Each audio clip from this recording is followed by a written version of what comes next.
Hey guys, it's Chris, and welcome to the Toneful video podcast, episode number 42. You are the instrument. So in this week's episode, guys, we're going to be talking about how we are the instrument, our natural communication, our body movement, our characteristic of how strong we hit our instrument and procure the note, the quality of note that we think is quality, and the ability to determine the harmony that we want. These are all internal. And these are all parts of why that the musician that you think you are has nothing to do with the instrument. It has everything to do with you. You are the initial instrument. Do you love to create sounds? Do you love to do things? Do you work on your ability to create quality sounds? Do you work on your ability to create unique sounds? I want to talk over a couple of these ideas because I think when we're sometimes fine-tuning, we think about setting up the guitar. We think about string gauge. We think about where the piano is placed in the room. We think about maybe what it would be like if we were able to have the instrument be worked out so perfectly that we could put the minimal amount of stress on ourselves so that we could put all of our, temperament into performing. And I know that a lot of people think about when they're performing the temperament of the instrument, how the strings feel, all these different things. But remember that you are the initial instrument. That your communication style, the way you talk, the way you storytell, and the way you do everything is so important into the factor of how your music sounds. One of the episodes I've done before had something to do with storytelling. And being a better storyteller leads to you being a better songwriter, a better musician. And this is kind of an extension of that, but more on a more minute detail level rather than maybe just the whole mindset. So I was taking some time the last few days and watching some interviews from some different guitar players. And one of the things that I was doing particularly in this watching session wasn't so much trying to learn guitar licks or trying to figure out how they do a certain thing, but it was trying to figure out how purely each musician who is great took their natural communication, like them talking in an interview, and then how similar that was to their playing. Now, for some people, if they're, more outgoing, you might notice a more outgoing style of music. For example, take someone like Yngwie Malmsteen, take someone like Eddie Van Halen, and they're all fun and outgoing guys. They're kind of poking fun at you. They're teasing you. And in the same way, their guitar licks, the way that they're performed, or their musical parts, the notes, the way they're chosen, and the way that they're distributed to you, the way that they're procured for you, they're procured with cleanliness. And you notice that both those people are very articulate with their speech. Yngwie Malmsteen and Eddie Van Halen, these are the first two examples, where when they speak, the way that they speak and the way that they perform really locks in. Yngwie Malmsteen always asked the question, or always had the quote, "More is more. I don't understand how less is more." And he really shows the true belief of his system of life. And I really firmly believe that that's why his success is as high as it is. Because his belief in what his mindset is exactly what he gives you musically. There's almost no dissection between who he is and his music. He's an amazing guitar player, and he's also an amazingly funny, kind of quirky, weird guy. But what kind of guy would show up in 1980 with clothes from a clothes style from the 1700s, just trying to get on that classical violin player look and shred it up like it's just, I'm on a violin and play the notes and play the stylings of something that was from before and have a work ethic and have a style that matches it. I mean, are you that locked in with what you're doing? Remember that you are the instrument. You are the one who's going to hit the note. Your confidence in what you believe about what you're playing and what you do, those things are so closely tied together. Those things are they're so closely tied together that it's very hard to say that a person who only expresses their self through music and is a very quiet person naturally, or someone who is very talkative, but when they play music, it's the opposite, like maybe they don't play much. Sometimes I think that's why the success of those people is a little more muddled. And success isn't what we're aiming for as far as money or social adeptness. But I believe what we're aiming for is something that's much closer to saying, hey, I actually represented myself. If you're an original music writer and your style of who you are, the instrument as you as a person is not coming through on your guitar or your piano or it doesn't matter. It's a million instruments. Again, I'm always going to say guitar because I'm a guitar player, but you know what I mean. That procurement of your playing should come from the type of person that you are. If you're a really gentle person and you play an acoustic guitar and you're a singer-songwriter and that's your nature, you're locked in.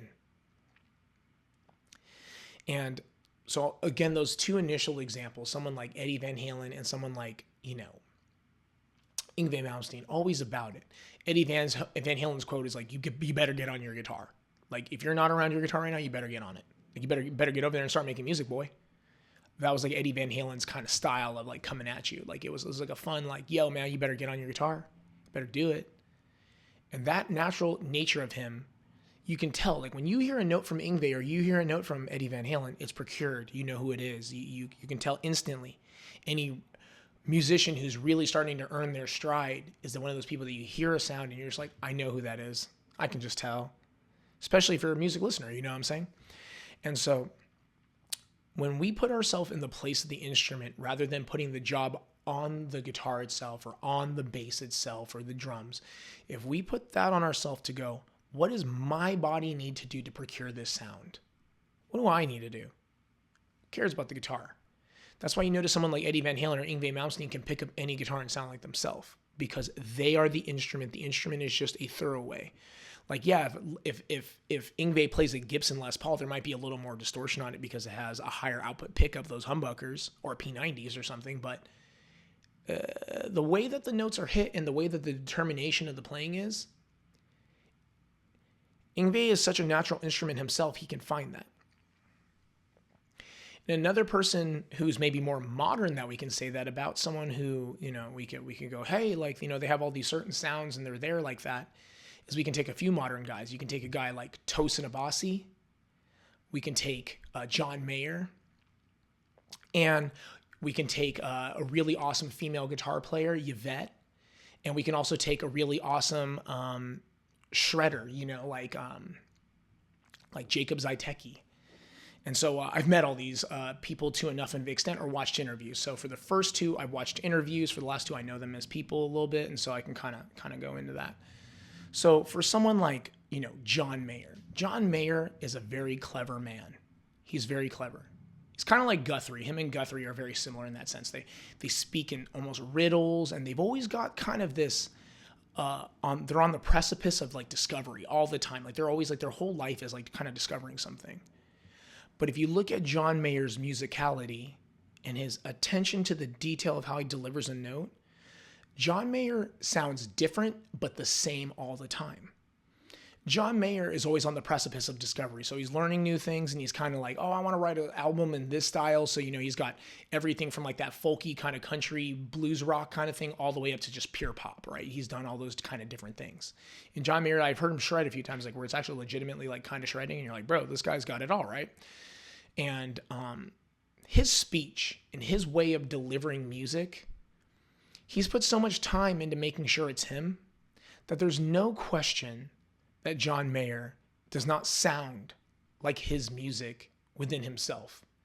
When I hear him talk, I'm almost like, dang, like I can almost kind of see where those lyrics come from, or dang, like I can hear kind of the riff and the rhythmic pattern of his talking. And this is something that has always struck me as something that was amazing, because not enough people are aware enough of who they are in order to get that out. If you say, I don't know about yourself a lot, like, I don't know, like, or, I've been trying to do this, or I'm not really sure, like, you're going to be the kind of person who has a really hard time locking in on your sound, because there's no conviction behind the I don't know. You got to have conviction. in who you are and realize that some are going to like it, some are going to love it, some are going to hate it, and some people are going to like the things that you love in yourself, and some people are going to like the things you hate in yourself. It's the weirdest thing.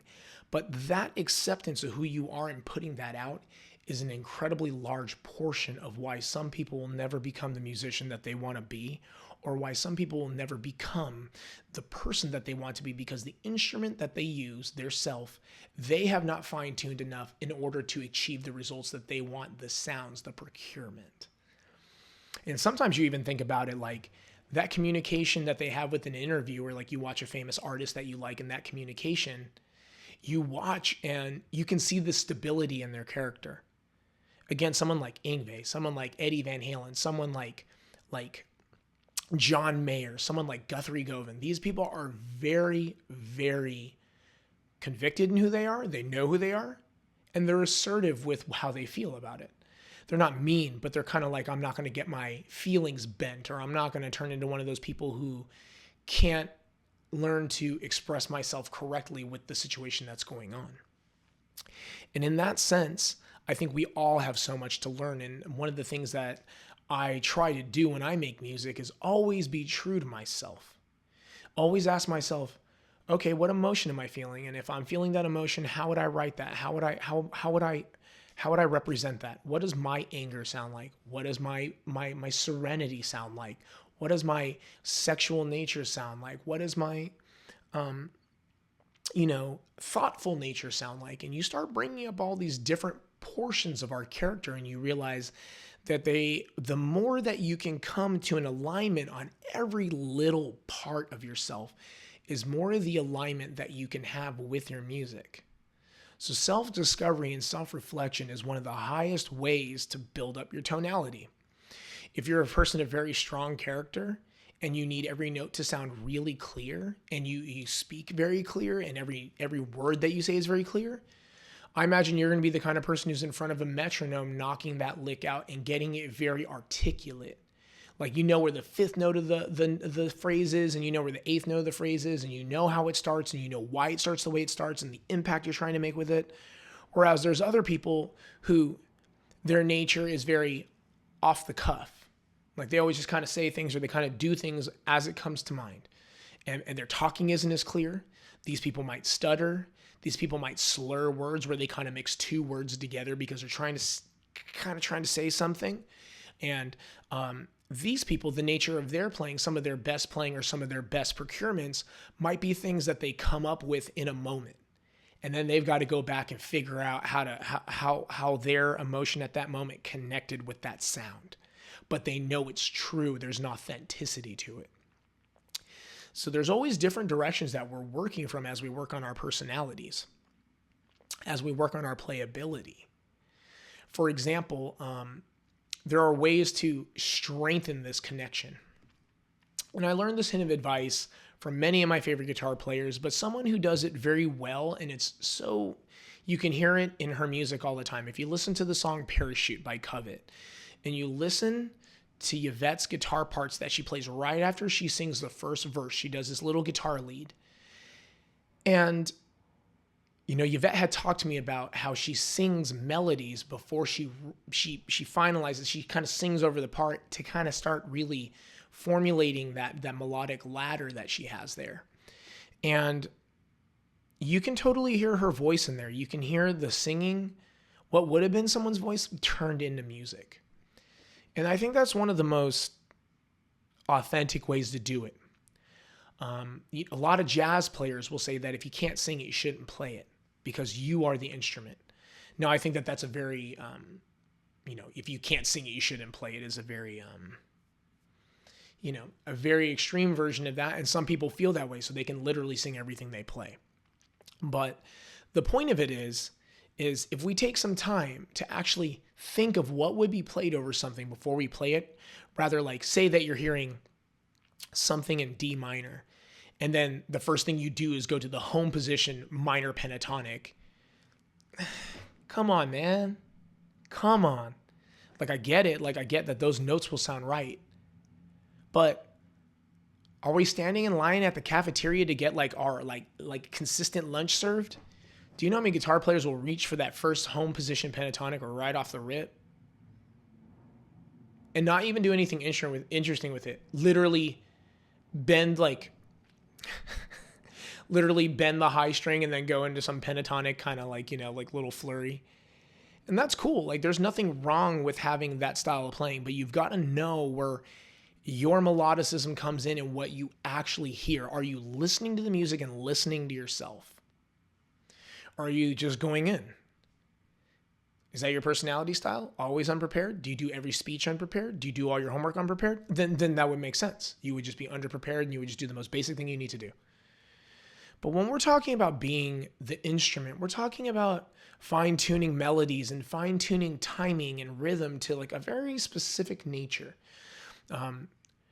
Again, I bring him up again, because he's just such an amazing person in my life. And two people, Crisp and Ben.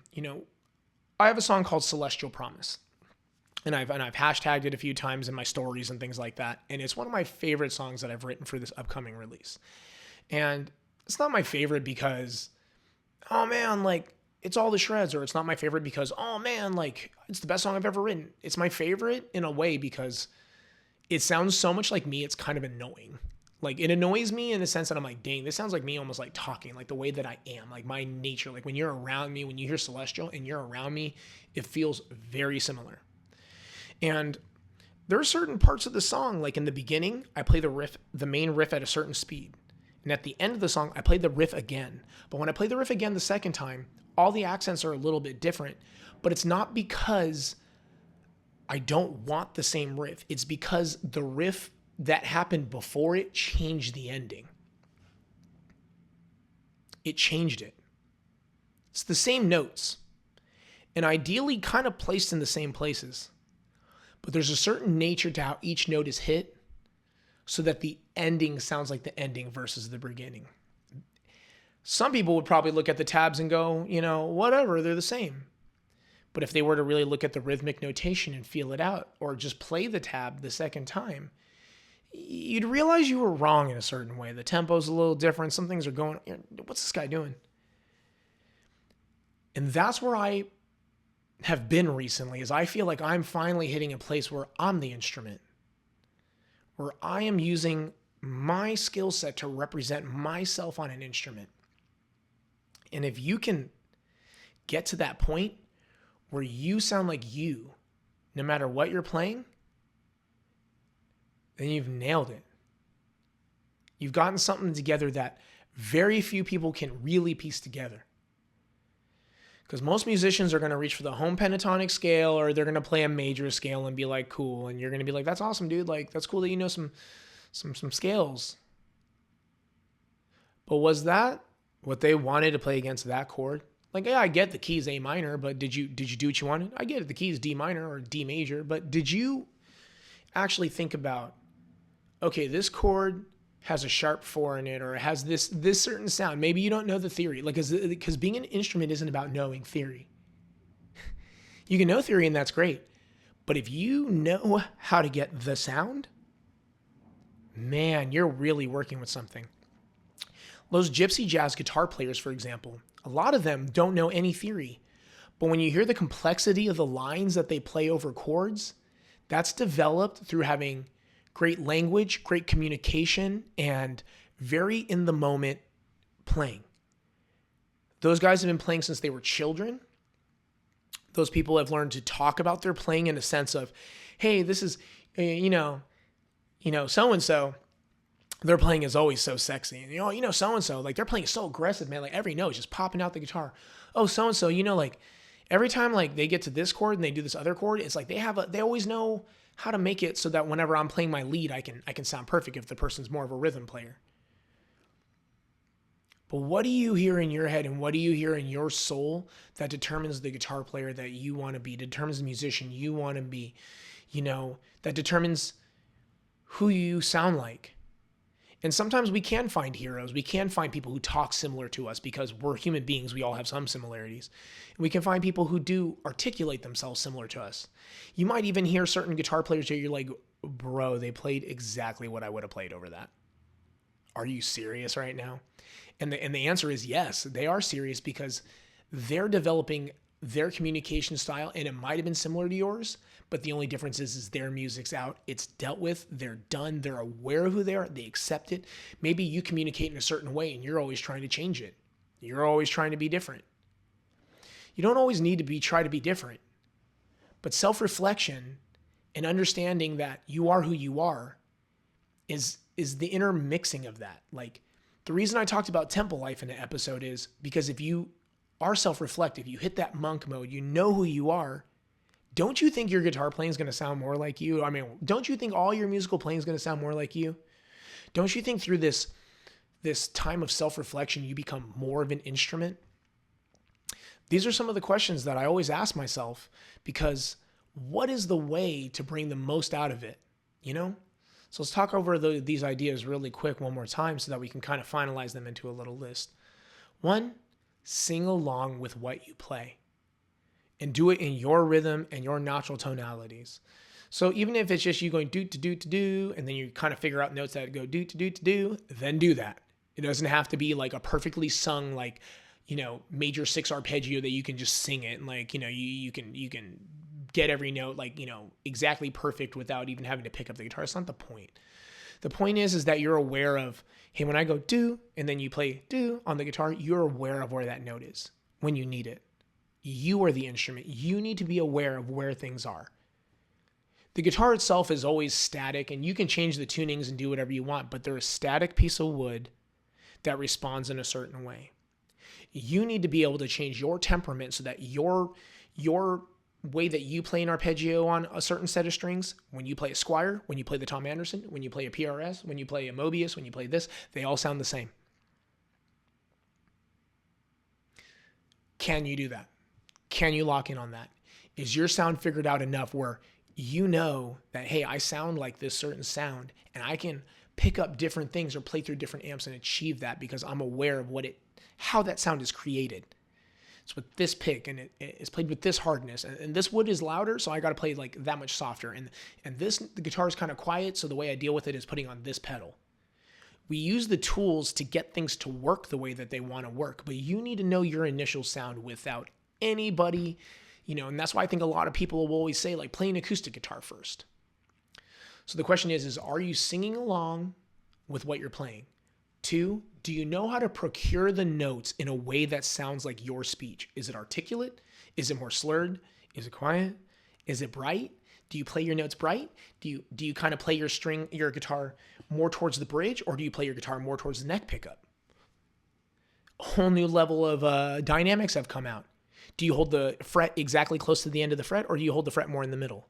When you fret, do you hold hard or do you hold soft? Because this could cause all your notes to be a little sharp. When you deal with everything, that's your sound. Some people play a little sharp all the time, but it sounds good because that's the nature of their sound. Some people like bend a little flat and then kind of bend into the note, and it sounds amazing. Some people bend sharp, fall back into the note, sounds amazing. Some people are pitch perfect, they just hit the note. They're all totally okay. It's kind of like a person who jokes too hard and then pulls it back, or a person who's talking kind of quiet, and then when someone says something they agree with, they jump right in. And everyone's like, oh, I didn't realize that they could do that, or I didn't realize that like the dynamic was going to slingshot like this. And some people know the exact right moment to talk. So can't you see how much of a representation this is? And that's why some people have bright hands on guitars, and you know, like I have very bright hands on guitars. So when I play guitars, I kind of need guitars that are a little more dim a little bit. So then that way I can just make them punchy.